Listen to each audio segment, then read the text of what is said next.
Mami, nung naginip siya, sinong nakipag-usap? Dalawa ba kayo o ikaw lang?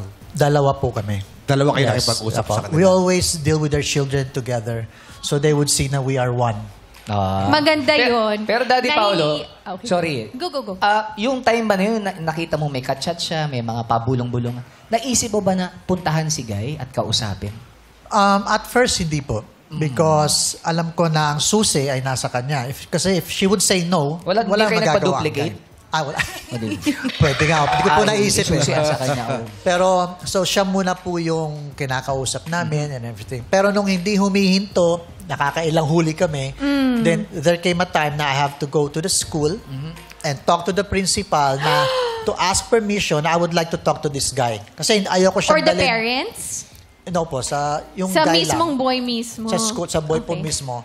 Kasi I don't want to bring him outside ng school. Baka mamaya, isipin ko ano gagawin ko. Yes, correct. So I spoke to him in front, sa loob nung, andun yung principal din.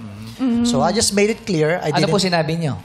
Sabi ko lang po na it's not time yet for any relationship. Kasi sa bahay namin, ang house rules, while you're studying, no relationships yet. Okay.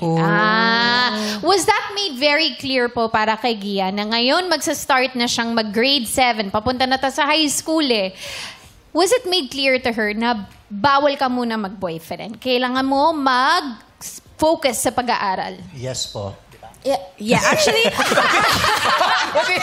Diba? Oo, di ba? Go, Gia. sobrang naging clear po talaga sa akin. That's why I always tell them afterwards ngayon na, I always tell them, you did everything, Mom, Dad. Ako lang talaga yung naging matigas ang ulo. So, you know, it was very clear. I think I enjoy the feelings too much. Na Siya tinatago ba ko yung na lang first sa love mo? first and last so far. Oo, hindi ka na nag-boyfriend no. ulit after. No. Nag-aaral ka ba bang hanggang ngayon? I paused po muna. Oh. Yeah. Bakit hindi ka na uli nag-boyfriend? Dahil bawal pa rin ba?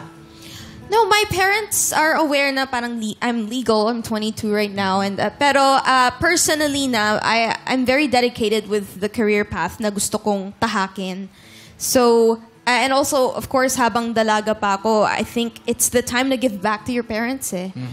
Lalo na with all the sakit ng ulo na nabigay ko sa kanila. I think they definitely deserve more than what I'm giving right now. Well,